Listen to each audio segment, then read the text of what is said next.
In a post-apocalyptic world, Robert, who is a military doctor and destined to find a cure for the Crippen virus, watches his wife and daughter die in front of him in a zombie outbreak. Today we're going to recap I Am Legend, a post-apocalyptic science fiction film released in 2007. But before we get started, make sure to smash that like button and subscribe to our channel so that you don't miss any of our content. The movie starts with the scene 3 years after the outbreak of a zombie virus. It appears that New York City has degenerated into a desolate and barren city, completely devoid of human life. The city is silent as grass grows over the roads and buildings, and deserted highways are seen in the distance. It seems like the end of the world has finally come. Robert and Sam, the dog he owns, are in the car together as they go through the abandoned city. After a herd of deer darts across his path, he gives chase to them while driving at a high rate of speed. He takes a shot at them before realizing that they are on a hunt. The herd of deer broke up and raced along a road that was littered with abandoned vehicles. Robert follows on foot, attempting to track down and kill one of the deer. As he turns the corner, he gets the deer in the crosshairs of his gun, but a lion sneaks up behind him and takes the kill. It would appear that Robert is on the fence about whether or not he should shoot the lion and its family, who have also entered the scene. At this time, the alarm on Robert's watch begins to go off, and he gets up and walks away, carrying Sam with him. Then we get a glimpse of Robert's house, which is a regular detached home in the United States, but it has the appearance of being in the heart of a battleground. It has been a relatively ordinary evening for Robert and Sam, as they have consumed packaged foods and watched television. After taking a shower, Robert goes around the house and closes all large steel shutters in front of each entrance and window. While the house is filled with screams, he and Sam sleep in the bathtub together. He holds the rifle in his hand. In his visions, he sees his wife Zoe together with his daughter Marley and Sam as a puppy, making their way out of New York. We see Robert dressed in a military uniform. Since he is a military doctor, he has made the decision to remain in New York on his own in order to work on finding a cure for the Crippen virus. They let Marley know that they would be leaving on vacation. The dream scene is shattered when Robert awakens and is forced to confront his existence as an outcast once more. When he wakes up, the first thing he does is head to the basement, where he maintains a modest but highly technological laboratory. It is clear that he has been conducting research on the development of a vaccine for the virus that has wiped out the majority of the human population. In an effort to develop a treatment that is effective, he has given the vaccination to some mice. He observes them carefully, but all the mice shows extreme aggression. Robert notices out of 100, only one mice shows some sign of hope. He notices that the mice doesn't behave in hostile manner. Robert takes note of this mouse and determines that the particular chemical is ready for testing on humans. Robert spends the majority of his time playing with Sam. Robert and Sam work out to maintain their strength, and Robert maintains his only form of contact with the human form by conversing with mannequins at a video rental store. Sam also works out to maintain his strength. It would appear that, in order to keep himself from going insane, he has devised a game for himself. Later, he goes to some condo flats in the neighborhood, where he observes with sadness the ruins of the people who used to live there. As he tries to empathize with those who have lost loved ones, the anguish can be seen in his eyes.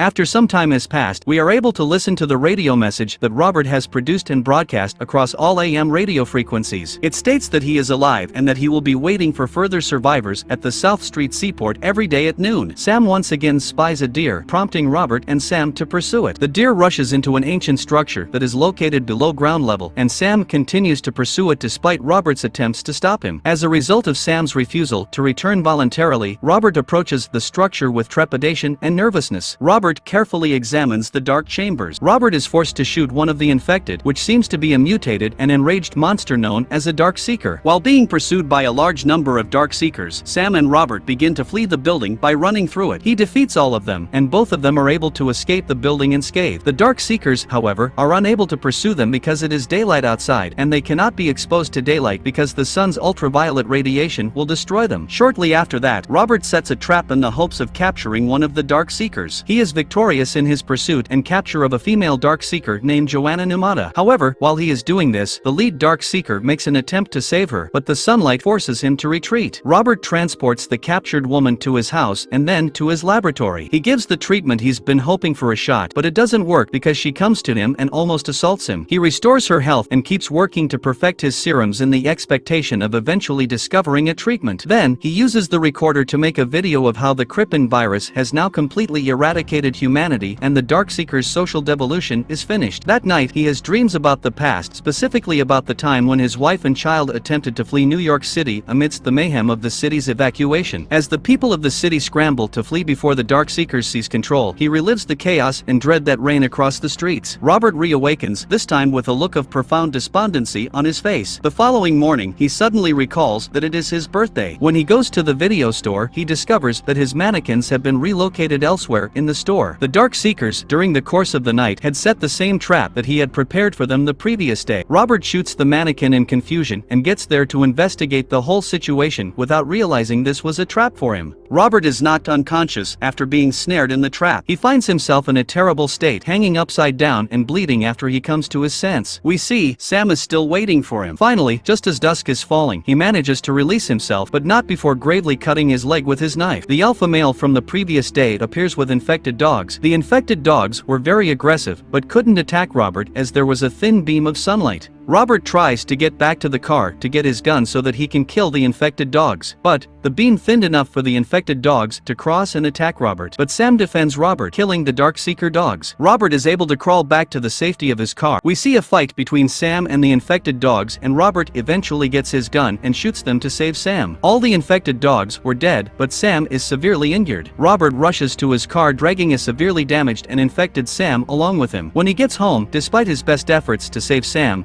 begins to show signs of infection, eventually succumbs to the virus, and then attempts to attack Robert, which compels him to strangle Sam to death. Despite his best efforts, Sam dies. The following day, he buried Sam's body in the cemetery. In a fit of grief-fueled wrath, he makes the decision to engage in combat with the Darkseekers. On that particular evening, he uses his automobile to ram full speed into the throngs of Darkseekers that prowl the streets at night. He loses control of the vehicle, and the Darkseekers take control of it. A bright light shines on him just as the alpha male is going to kill him, and he passes out immediately afterward. We see a woman rescues Robert, and she drives him to his apartment. Once again, while he was asleep, he had a dream about the events of the past. This time, he dreamed of the helicopter his wife and their child took to flee New York. Just as the aircraft was taking off, it collided with another chopper that had been attacked by Darkseekers. He watches his wife and his daughter die in front of him. Robert wakes up, barely remembering what happened last night. He realizes he's being brought back to his apartment. Then we see that Anna Montez and a child by the name of Ethan are the ones who came to his rescue. They had heard Robert's radio message as they were traveling through the city. At first, Robert is unreceptive to the newcomers, but he eventually begins to warm up to them. Robert goes back to the laboratory in the basement to work. Anna is also present there to see what's he working on. He tells her how he's been working to find a cure. Later that evening, Robert notices that the Darkseekers have followed him and have begun an assault on the house. The previous night, they had followed Anna back to the house after she had saved Robert. Even though Robert's residence has extensive defenses, the Darkseekers are so numerous that they are able to break through the shutters and enter the property. Robert, Anna, and Ethan went down to the laboratory in the basement. When the Darkseekers raid the basement lab, Robert realizes that the alpha male identifies the lady he was experimenting on by a butterfly tattoo, and that the alpha male wants her back. Robert also realizes that the alpha male wants him to return the woman to him. Robert puts down his gun and returns the infected woman to her original location. After that, Robert and the alpha male exchange looks. Robert then apologizes to them, and the alpha male acknowledges his apology before the infected walk away. The final view focuses on Robert, Anna, and Ethan as they make their way towards Vermont in their car.